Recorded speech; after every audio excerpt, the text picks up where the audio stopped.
Dobar dan, dragi moji. Evo, danas ću da spremam džem od kajsija.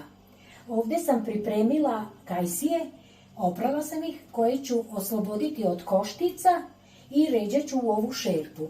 Kako budem ređala kajsije, tako ću posipati šećerom.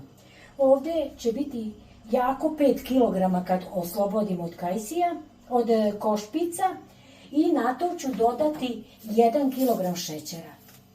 To je dovoljno jer su i kajsije slatke. Kad to uradim, onda ću složim ovdje, onda ću uzeti jednu salvetu i prekriću tu šerpu i ostavit ću da to odstoji do ujutru, da prenoći. A ujutru nastavljam da kuvam. Pa se vidimo. A sada počinjem da radim.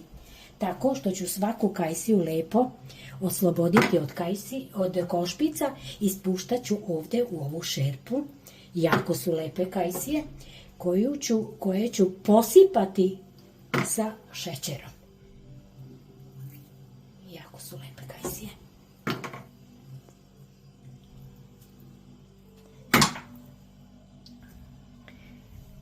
Tako kad jedan red poređam, onda sipam šećerom.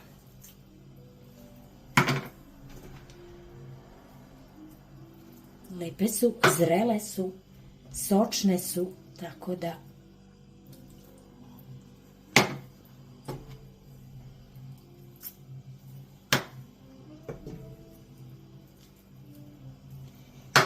će biti jedan lep džem.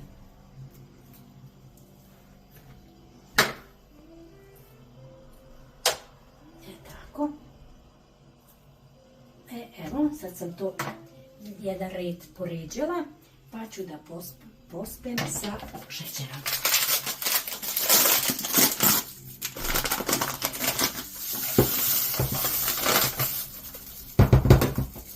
Ovo će mi biti sasvim dovoljno za ovu količinu koju ja imam.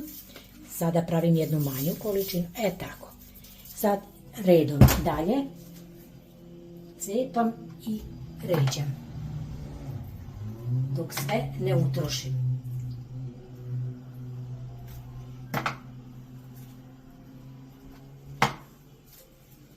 Jedan divan džem od kajsija će da bude. Svi ga volimo. Svi ga volimo, obožavamo.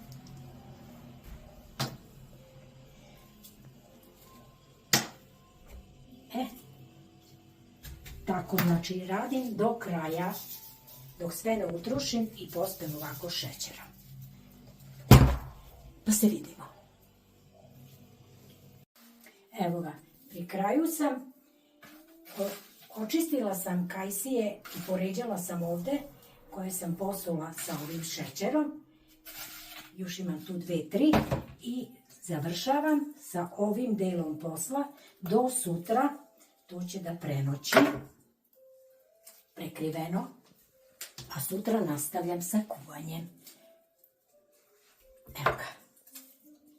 Evo ga, to je to. To je to. Tako.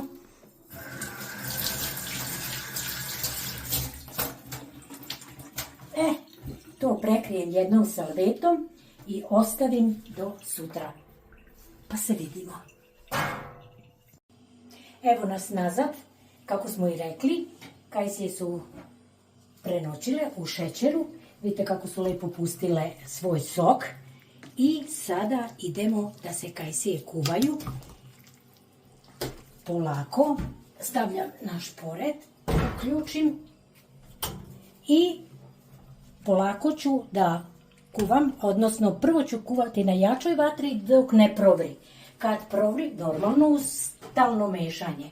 Kad provri, smanjit ću na srednju temperaturu i tako ću mešati jedno 45 do 50 minuta, pa se vidimo. Evo nas posle 50 minuta tačno. Moj džem izgleda ovako. On je gotov. Malo ću ga ostaviti da malo stane i onda ću ga sipati u flaše. Evo, kako znamo da je gotov. Izvadila sam ovdje da se malo prohladi i kad povučem ovako liniju, ako se ne zatvori ova linija, znači da je gustina dobra.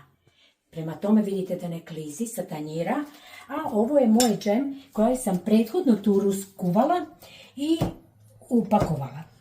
Tako ću i ovaj sipati u flaše i kad naspijem u flaše, vruće flaše ću zatvoriti i svaku ću okrenuti ovako i utrpat ću nekim čebencetom da održi toplotu i da se postepeno ohladi.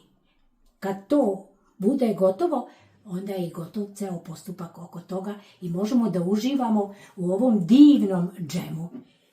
Uz palačinke, uz kiflice sa džemom ili neki drugi slatkiš. Toliko za ovaj put od mene. Ljubim vas.